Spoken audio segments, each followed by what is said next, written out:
കണിച്ചുകുളങ്ങരയിൽ ഒരതിഥി എത്തിയിട്ടുണ്ട്. വളരെ കാലത്തിന് ശേഷം ഒരു അതിഥി എത്തുന്ന മഹത്തായ ദിവസം. എൻ്റെ മനക്കിലേക്ക് സ്വാഗതം. അപ്പൊ എങ്ങനെയുണ്ട് ഇന്നത്തെ അതിഥി? ഒരു കച്ചവടക്കാരൻ കൂടിയായ ഒരു നേതാവാണത്. ശക്തനായ ഒരു രാഷ്ട്രീയക്കാരനല്ല. പുറത്ത് കേട്ടപ്പോ തന്നെ നിങ്ങൾക്ക് മനസ്സിലായില്ല, രാഷ്ട്രീയക്കാരുടെ അടവോ ഒന്നുമില്ല. പിന്നെ അടുത്ത ക്വാളിറ്റി, പിന്നെ ഈ രാഷ്ട്രീയത്തിന്റെ എല്ലാ വളപ്പും തിരിപ്പും ഒന്നും അറിയില്ല. വളപ്പും തിരിപ്പൊന്നും അറിയില്ലേ? പിന്നെ എന്താ മൂപ്പര് ഇവിടെ ചെയ്യ? നന്നായിട്ട് ചിരിക്കും. ശുദ്ധനായ ഒരു രാഷ്ട്രീയക്കാരൻ. അപ്പൊ നേരത്തെ തന്നെ ബന്ധം ഉണ്ട് അല്ലേ?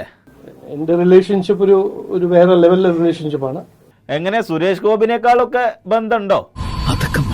അപ്പൊ ഏകദേശം ഇപ്പൊ ഇത് എത്ര കൊല്ലത്തെ ബന്ധം ഉണ്ടാവും? ജനറൽ സെക്രട്ടറിന്റെ കൂടെ എന്റെ ഒരു 10-12 കൊല്ലമായിട്ട് ഒരു റിലേഷൻഷിപ്പ് ഉണ്ട്. ഇച്ചിരി പഴകിയ ഇടപാടല്ലോ. പിന്നെ നല്ല ഒരു സുഹൃത്ത് ബന്ധം ഞങ്ങൾ തമ്മിൽ നേരത്തെ തൊട്ടുണ്ട്.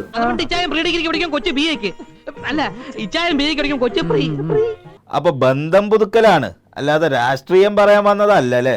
ഒരു രാഷ്ട്രീയ മീറ്റിംഗ് അല്ല, ഒരു പേഴ്സണലും ഒരു സോഷ്യൽ മീറ്റിംഗ് ആയിട്ട് എന്നാണ് ഞാൻ കാണുന്നത്. ആയിക്കോട്ടെ, 12 കൊല്ലമായിട്ട് നിങ്ങൾ തമ്മിലെ ബന്ധം അവിടെ നിൽക്കട്ടെ. ഈ വരവുകൊണ്ട് വല്ല കാര്യം ഉണ്ടാവുമോ? അതുകൊണ്ട് വന്നു ഒരു റീ എനർജൈസ്ഡ് ആയിട്ടാണ് ഞാൻ ഇവിടുന്ന് പോകുന്നത്. നടേശേട്ടാ, നിങ്ങളുടെ അടുത്തുനിന്ന് നല്ല എനർജി കിട്ടിയെന്നാണ് മൂപ്പര് വിശ്വസിക്കുന്നത്.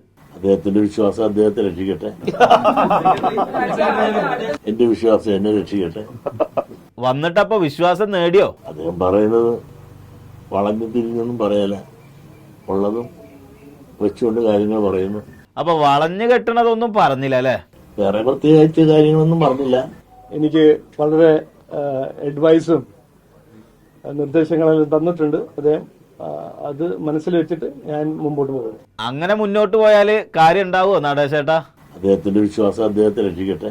അപ്പൊ ഉപദേശങ്ങൾ തേടി BJPയുടെ പുതിയ പ്രസിഡന്റ് അടുത്ത സ്ഥലത്തേക്ക് വണ്ടി തിരിക്കുകയാണ്.